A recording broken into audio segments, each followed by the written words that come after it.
Грузиндар. Грузин халқының музыкасы Азербайжан мен армян халқының музыкасынан өзгеше.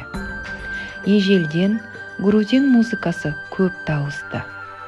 Хор музыкасы тек бірыңғай ерлердің немесе бірыңғай әйелдердің орындауында айтылады. Аралас хор болмаған. Әдетте грузин әні 3 дауысқа бөлініп айтылады. Грузин халқының музыкасының тағы бір ерекшелігі грузинді әндер көбінесе сүйемелдеумен орындалады.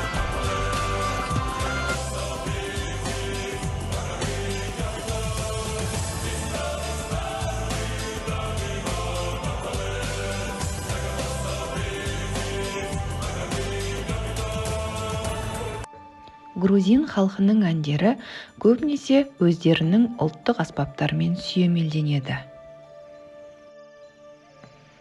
Пандури, чонгури, ұрмалы доли, үрлемелі саламури аспабы.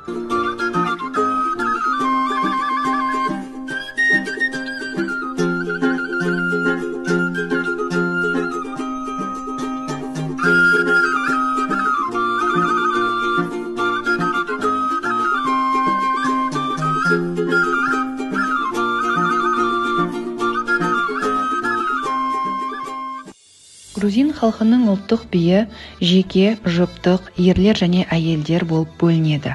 Грузин халқының лезгинка биі көпшілікке жақсы таныс. Оны билеушілерді қыздыра ойналатын ырғағы тыңдаушының бейжай қалдырмайтыны анық.